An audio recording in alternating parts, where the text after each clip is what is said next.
Hello everyone, Shri IAS academy में आपका स्वागत है। जैसा कि आप जानते हैं कि श्री आईएएस एकेडमी ने करंट क्विक रिवीजन सीरीज की शुरुआत की है, जिसमें ऑलरेडी हमारे 14 पार्ट आ चुके हैं। ये हमारा पार्ट 15 है। इसमें हम देखेंगे कि वो कौन सी इम्पोर्टेंट डिक्लेरेशन है जिस पे यूपीएससी ने क्वेश्चन पूछ सकती है। तो चलिए शुरू करते हैं। जैसा कि आप देख रहे हैं, ये हमारा करंट क्विक रिवीजन का पार्ट 15 है और इसमें हम आज देखेंगे डिक्लेरेशन।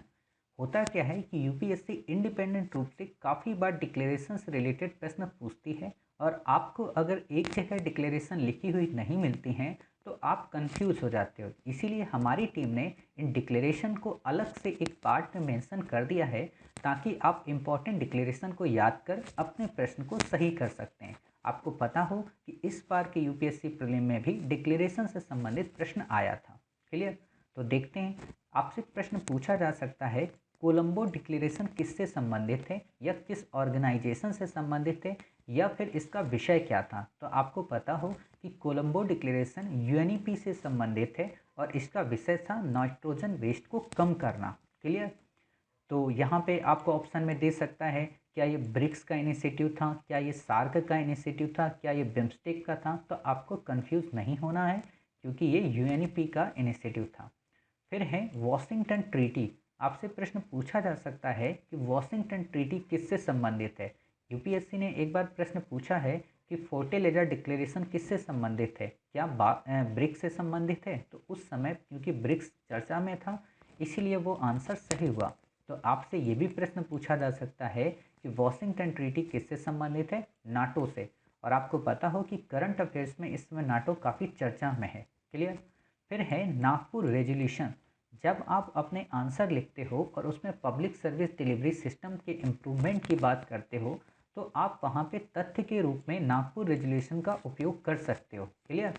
तो नागपुर रेजोल्यूशन किससे संबंधित है? पब्लिक सर्विस डिलीवरी सिस्टम को इम्प्रूव करने के लिए। ठीक है। फिर है हमारा यूलू प्रोक्लेमेशन। आपसे क्वेश्चन पूछा जा सकता है कि यूलू प्रोक्लेमेशन किससे संबंधित है। तो ये यूनेस्को द्वारा है, किस लिए? भाषाई विविधता को प्रमोट करना, यानी कि लिंग्विस्टिक डाइवर्सिटी को प्रमोट करने से संबंधित है यूलू प्रोक्लेमेशन।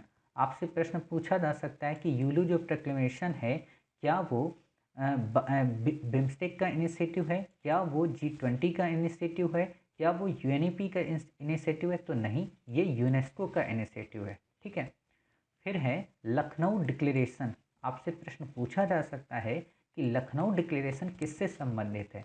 इंडिया अफ्रीका के रिलेशन से संबंधित है। और आपको पता हो कि इंडिया अफ्रीका काफ़ी ज़्यादा चर्चा में है और आपको ये भी पता हो कि यूपीएससी ने इंडिया अफ्रीका को लेकर प्रश्न कई बार पूछे भी हैं। ठीक, तो ये इंपॉर्टेंट हो जाता है।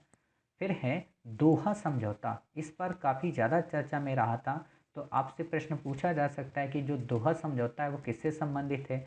क्या ये इजराइल व ईरान के मध्य समझौते से संबंधित है, क्या ये यूएसए व पाकिस्तान से संबंधित है, या यूएसए व चाइना से। तो नहीं, दोहा समझौता यूएसए व तालिबान के मध्य समझौते से संबंधित है। आपको यहाँ पे ये भी दे सकता है कि दोहा समझौता क्या डब्ल्यूटीओ से संबंधित है। तो नहीं। क्लियर?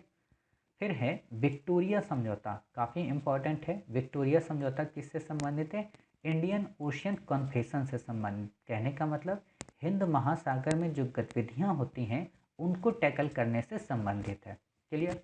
फिर है हमारा रियाद समिट। आपसे प्रश्न पूछा जा सकता है, रियाद समिट किससे संबंधित है। क्या ये G7 का समिट था, क्या ये G20 का समिट था, या फिर एससीओ का। तो ये G20 का समिट था।